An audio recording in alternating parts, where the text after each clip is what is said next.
Siapakah Dajjal? Dajjal ini lahir di Samirah dan dia diberi nama Samiri karena lahir di Samirah. Nah, kenapa disebut Samiri? Karena lahir di Samirah. Dia lahir 100 tahun sebelum Nabi Musa diutus. Dan Allah Subhanahu wa taala memberikan kelebihan kepadanya. Pertama, dia diberikan umur panjang. Ya, yang zura umru ila yamsah ila akhir zaman. Ya, dia ditangguhkan ajalnya sampai akhir zaman. Yang kedua, dia memiliki kecerdasan di atas akal jenius rata-rata umat manusia. Jadi sejenius apapun umat manusia yang normal, dia 60 tahun di atasnya. Sehingga penemuan-penemuannya, kecanggihan berpikirnya, kedewasaannya jauh di atas manusia. Rata-rata manusia normal. Yang ketiga, dia memiliki kemampuan sihir yang luar biasa. Apapun sihir yang selama ini kita saksikan, tidak ada yang mampu mengalahkan sihir dia. Sehingga saking luar biasa sihir yang dia miliki, seolah-olah orang mengenalnya selevel dengan Tuhan. Karena apapun yang semestinya menjadi perbuatan Tuhan, Dajjal bisa melakukannya. Nah, ini saking hebatnya sihir Dajjal. Nah, nasab kelahirannya adalah nasab yang aneh para Allah. Dia lahir dari termasuk Bani Israel. Bani Israel ini keturunan Nabi Yakub. Yakub itu gelarnya Israel. Keturunannya disebut Bani Israel. Dari Yehuda. Yehuda ini adalah anak laki-laki dari istri pertama Nabi Yakub alaihissalam. Nabi Yakub istrinya 4. Yang pertama bernama Ya'la. Dari Ya'la ini melahirkan 6 orang. Salah satunya bernama Yehuda dan Lewi. Lewi melahirkan Nabi Musa alaihissalam. Yehuda melahirkan bangsa yang kita kenal Yahudi. Salah satunya Yehuda ini melahirkan generasi yang pada akhirnya melahirkan Samiri. Ya, kalau Rahil istri yang kedua, dan ini istri yang paling dicintai oleh Nabi Yakub, melahirkan 2 anak, Bunyamin dan Nabi Yusuf. Nabi Yusuf dan Bunyamin. Yang lainnya juga sama melahirkan 2 anak. Kahit dari Ya'la melahirkan 2 anak, Dam dan Naftali. Ya. Anak tertua dari Nabi Yakub dari istri pertama bernama Raubin. Nah, dari Yehuda inilah lahir Samiri. Nah, ayah dan ibunya, kakek dan nenek Samiri ini adalah para penyembah berhala. Karena Samirah saat itu terkenal penyembah berhala. Ayahnya ini lahir dari proses perzinahan adik dan kakak, incest. Adik dan kakak berzina, lahir ayahnya. Adik dan kakak berzina, lahir ibunya. Jadi ayah dan ibunya ini lahir dari proses yang haram. Dan ketika ibunya menstruasi, disetubuhi sama ayahnya. Jadi itu, peluangnya dari 2000 persetubuhan dalam keadaan menstruasi, 1 bisa jadi. Karena menurut penelitian medis juga, bahwa darah kotor tidak menghalangi terjadinya fertilisasi. Tidak menghalangi terjadinya reproduksi manusia. Jadi tetap pembuahan ovum oleh sperma bisa terjadi walaupun ada dalam medium darah kotor, menstruasi. Nah, ketika itulah hamil dan lahirlah Samiri. Rasulullah SAW menyebutkan dalam Musnad Imam Ahmad, ayah dan ibu Dajjal ini melewati perkawinannya selama 30 tahun tanpa melahirkan seorang anak pun. Dan di tahun ke-30 pernikahannya melahirkan Dajjal, melahirkan Samiri. Kelahirannya ini akan menjadi petaka bagi kedua orang tuanya. Dia adalah orang yang paling sedikit manfaatnya dan paling banyak keburukannya bagi manusia, terutama bagi kedua orang tuanya. Bahkan ketika dia lahir, alam semesta menolak kelahirannya. Dordar gelap, hujan badai, petir, itu terjadi di malam di mana Samiri dilahirkan. Seolah-olah alam menolak kehadirannya. Nah, sejak lahir sampai usia 5 tahun dia tidak netek sama ibunya. Kebayang, 5 tahun air susu ASI tidak ditetekkan. Itu yang menyebabkan terjadinya kanker payudara. Maka ibunya pun meninggal gara-gara kanker payudara ini. Nah, ibunya meninggal gara-gara itu. Terbukti apa yang disampaikan Rasulullah. Kelahirannya menjadi petaka bagi kedua orang tuanya. Begitu pula ayahnya, maka ayahnya menjadi single parent. Nah, kemudian di tahun yang kelima, sejak lahir sampai 5 tahun, kenapa dia menetek pada ibunya? Karena kerjanya tidur melulu. Disebut mati, dia bernapas dan cuma berdetak. Disebut hidup, dia tidak bergerak. Antara hidup dan mati, la yamutu wa la yahya. Nah, maka di usia ke-5 tahun, nah ini terjadi peristiwa yang menarik. Apa itu? Samiri bangun dari tidurnya di tengah malam dan tidak ada orang yang menyadari Samiri bangun. Dia merangkak dan pindah ke berhala yang terbesar. Nah, dia pindah ke pangkuan berhala terbesar, tidur di sana.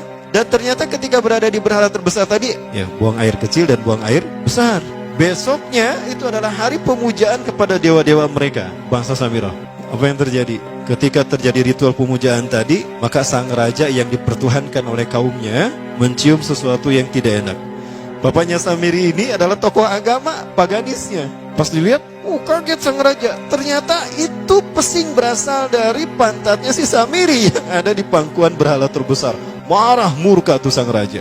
Itu anak kamu, kenapa ada di situ? Kurang ajar kamu, ya telah menghina Tuhan kita. Kenapa kamu pindahkan anak kamu ke situ? Oh tidak Tuhan, saya tidak memindahkannya. Bagaimana saya bisa menghina Tuhan saya? Lalu siapa yang memindahkannya? Kan dia lumpuh. Nah, sekali lagi, kehadirannya menjadi petaka bagi kedua orang tuanya. Akhirnya raja marah dan ayahnya dipenjara. Selama ayahnya tidak bisa membuktikan penghinaan tadi, maka ayahnya dihukum mati. Pada akhirnya ayahnya pun dihukum mati. Ya, sedikit manfaat bagi kedua orang tuanya. Maka kemudian dia hidup pelihara oleh sang raja. Dan pas di usia dia 5 tahun itu, Allah menimpakan murkanya kepada bangsa Samirah yang sudah kelewat batas, maksiat, dan sudah tidak ada toleransi dari Allah untuk mereka hidup di bumi. Maka Allah perintahkan malaikat Jibril menghabisi mereka. Maka bangsa Samirah ini pun diratakan. Si Samiri karena masih balita, ya Allah selamatkan dia lewat malaikat Jibril. Diselamatkan dia dan ditempatkan di pulau entah berantah. Ada yang menyebutkan pulau ini berada di Laut Yaman, dan pulau ini dinamakan Pulau Socotra. Pulau Socotra ini adalah pulau yang berada di ujung Jazirah Arab. Nah, ini Pulau Socotra. Ini pulau tempat di mana Dajjal atau Samiri dibesarkan sejak 5 tahun sampai usia 100 tahun. Ya, dari usia 5 sampai 100 tahun dia tinggal di Pulau Socotra ini. Nah, Pulau Socotra ini adalah pulau yang berada di kawasan Yaman. Pulau yang memiliki banyak keunikan luar biasa. UNESCO sempat ingin menjadikannya keajaiban yang ke-8. Kan ada 7 keajaiban dunia ya. Yang ke-8-nya tadinya ini. Namun karena dia terkait dengan Samiri Dajjal, maka banyak negara yang menentangnya, terutama negara-negara yang menjadi pengikut Dajjal. Maka pada akhirnya pulau ini dirahasiakan. Nah, sebetulnya pulau ini unik kalau kita ingin berekreasi ke sana. Namun karena posisi yang terpencil, jarang orang mengikutinya. Para wisatawan jarang mengunjunginya. Padahal sesuatu unik, termasuk binatang dan penghuninya tuh unik-unik. Pohonnya unik. Dunia menyebutnya pulau ini dengan pulau julukan dari pulau alien hingga pulau neraka. Ada juga yang menyebutkan The Jekyll Island. Pulau Jekyll Island itu bahasa barat, kalau bahasa kitanya Pulau Dajjal. Ya, sama dengan Pulau Sedir ya. Itu juga The Jekyll Island. Nah, Pulau Socotra kaya dengan flora dan fauna yang unik hingga saat ini belum ditemukan di tempat lain. Jadi tidak ada flora dan fauna yang ada di pulau ini yang ada di pulau lain di seluruh dunia. Hanya ada di pulau ini. Makanya di pulau inilah Allah ciptakan satu binatang yang unik juga, yang disebut dengan jasasa. Jasasa, binatang jasasa itu artinya mata-mata. Tajassa yatajassu tajassusan wa jasasatan, artinya pemata-mata, spy. Binatang ini bertumbuh besar, tahmatun kabirah tughatti jismaha asy-sya'ar hatta la nastati an nafariqa ayna wajhu wa ayna dubru. Tubuhnya besar, dipenuhi dengan bulu, sehingga saking penuhnya bulu kita tidak bisa membedakan mana dubur mana wajah. Yang menghadap itulah wajah. Baik, karena itu pulau ini pernah dilesarkan sebagai salah satu dari 7 keajaiban dunia yang baru ya. Nah, baik, ini contohnya nih. Saya perlihatkan keajaiban dan keunikan. Ini adalah padang pasir di Pulau Socotra. Ini burung, salah satu jenis burung yang bisa kita jumpai di Socotra. Dan ini kepiting unik, kepiting Pulau Socotra. Aneh ya, kepitingnya seperti itu. Ini laba-laba langka di Socotra, mirip tarantula. Dan ini pohon darah naga yang ada di Pulau Socotra juga. Nah, ini salah satu jenis pohon Dorstenia Socotra. Dan ini juga pohon yang lain, pohon Dendrocysaios Socotra. Ya, saya sebutkan lagi ya. Nah, ketika di pulau itu, sebelum bertemu dengan Nabi Musa, Samiri di pulau itu yang hanya tinggal dengan seekor binatang jasasa. Binatang jasasa ini memberikan beberapa hal kepada si Samiri ya. Allah Azza wa Jalla menciptakan binatang berbicara yang bernama jasasa. Dia di mana lahirnya, ajalnya, matinya sama dengan ajal Dajjal. Begitu pula muncul dan menghilangnya. Binatang inilah mengajarkan akidah tauhid kepada Samiri muda. Pelajaran ini kononnya ditulis oleh Jibril alaihissalam dalam bentuk panel-panel atau prasasti. Isi prasastinya panel 1. Yang ditulisnya malaikat Jibril, panel 1 itu berisi kalimat la ilaha illallah, tidak ada Tuhan selain Allah. Ini dijelaskan oleh binatang jasasa. Yang kedua, panel kedua berkata Allahu wahid la syarikalah. Allah Maha Esa, tidak ada sekutu bagi Allah. Itu dijelaskan juga oleh binatang jasasa ini. Nah, binatang jasasa ini sekali lagi dia bertubuh besar. Kategorinya adalah kelasnya itu mamalia, genusnya mamalia. Cuma saya tidak tahu nama spesiesnya apa. Pada tahun 2017, akhir dari bulan Agustus di Filipina ditemukan binatang seperti ini. Ciri-ciri binatang ini nyaris sempurna seperti ciri-ciri binatang jasasa yang disebutkan Rasulullah terkait dengan binatang yang memata-matai Dajjal. Tubuhnya penuh dengan bulu. Ini disebutkan dalam surat An-Naml ayat ke-82. Ya, binatang ini seperti ini dan dia tidak pernah jauh dari laut karena dia selalu ingin membasahi tubuhnya dan dia pun makan dari makanan ikan laut. Maka dia tidak pernah jauh dari pantai. Seperti ini. Nah, binatang inilah yang mengajarkan prasasti mengajarkan akidah tauhid kepada Samiri muda. Yang ketiga, engkau diurus oleh Jibril. Karena itu janganlah engkau mengkhianati janjimu dengan Allah. hanya engkau saja di pulau ini. Panel yang kelima, makanlah dan nikmatilah makanan dan minuman yang menjadi rezeki dari Allah sesuai kehendakmu. Tidurlah sesukamu, tapi sembahlah Allah dalam berbagai keadaanmu dengan tasbih keesaan Allah kepadanya, yaitu dengan melaksanakan solat yang diwajibkan kepadamu. Allah lah sang raja, Allah yang Maha Esa. Dia tidak berayah dan tidak pula mempunyai anak. Allah Tuhan Tuhan yang maha besar dan maha agung. Dialah yang maha raja. Ada 7 panel. Panel yang ke-7 bercerita tentang Nabi Muhammad. Panel yang ke-6 itu bercerita tentang nabi-nabi, dan khusus panel yang ke-7 cerita tentang Nabi Muhammad. Jadi Dajjal sudah tahu, Samiri sudah tahu bahwa akan diutus Nabi Muhammad di akhir zaman, dan itu nabi yang terbaik. Makanya dia iri. Nah, selesai panel ini disampaikan, maka binatang sejasasa berkata, wahai Samiri, saksikanlah aku telah menunaikan, innani qad fa'altu ma umirtu min rabbi. Demi Allah, saksikan aku sudah menunaikan apa yang diperintahkan padaku, kata binatang jasasa. Maka sekarang adalah perintah terakhir, yaitu pertanyaan dariku untukmu. Hal tu'minu billah, apakah kau beriman pada Allah? Wa bima unzila ilaih, dan dari apa yang diturunkan kepada nabi-nabinya, kepada Jibril maksudnya. Famadal jawab ya Samiri, apa jawabanmu hai Samiri? Samiri tidak menjawabnya.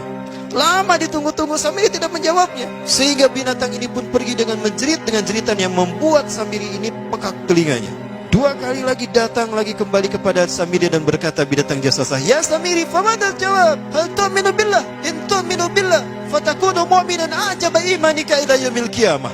Jika kau beriman kepada Allah, maka sungguh kau akan menjadi mukmin yang menakjubkan imannya. Inna ajalaka ukhirat ila akhir zaman. Sesungguhnya ajalmu ditangguhkan sampai akhir zaman. Jika kau beriman pada Allah, engkau akan menjadi mukmin yang menakjubkan. Fa in lam tu'min billah, tapi jika engkau tidak beriman kepada Allah, wa bima unzila ilaih, dan apapun yang diturunkan pada Jibril, innaka minal mal'unina ila yaumil qiyamah, dan kau terkutuk sampai hari kiamat nanti. Tidak juga dijawab. Pergi lagi binatang jasasa tadi sambil memekikkan suara yang pekikan yang keras.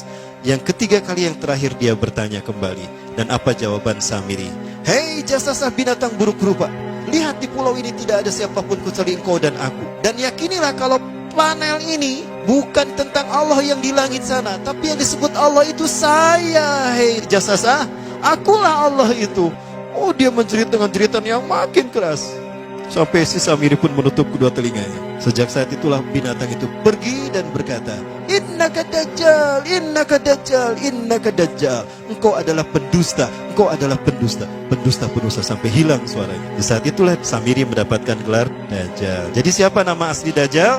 Samiri. Dajjal artinya Al-Kazab, pendusta, bukan singkatan kali. Baik, nah sejak saat itulah Samiri keluar dari pulau itu, dan dia sudah menyandang gelar Dajjal, pendusta, karena dia mengaku Tuhan. Baik, Iwabillah rahmatullah. Jangan salah, Dajjal kecerdasannya mampu melakukan cloning dan mampu melakukan berbagai macam riset dan eksperimen. Hatta eksperimen yang mengilhami film Hook itu Dajjal bisa melakukannya. Bahkan ketika orang membayangkan kendaraan tercanggih itu pesawat terbang, Dajjal sudah mampu membuat piring terbang dengan kecerdasannya. Ya. Rasulullah menyebutkan kendaraan Dajjal itu dia bisa terbang, kata Rasulullah. Dan kecepatan terbangnya 5 km per sekon. 1 detik 5 km. Hanya dengan berkedip-kedip dia berkeliling dunia. Ya. Kecepatan ini diambil dari hadis Rasulullah. Berapa kecepatannya Rasulullah ketika dia terbang di muka bumi? Ya, kendaraan yang dia gunakan itu kecepatan terbangnya seperti awan yang ditiup angin, kata Rasulullah. Dan awan rata-rata ditiup angin itu 5 km per sekon. Dan jarak dari satu telinga ke telinganya, artinya setengah diameter atau diameter kepalanya, keledai yang dia gunakan, Rasul menyebutnya keledai, itu arba'una zira, 40 hasta, 27 meter. Diameternya itu 27 meter. Keledai macam apa yang jarak dari satu telinga ke telinganya 27 meter? Kalau bukan piring terbang. Ini bisa 24 meter kan? 27 meter, bisa tidak? Bisa, dan kecepatannya pun sama. Dan pernah meninggalkan jejak Cop Circle di Yogyakarta. Nah, Cop Circle itu adalah jejak UFO yang menjadi isyarat instruksi bagi para pelaku konspirasi dunia. Siapa? Para kalangan Illuminati.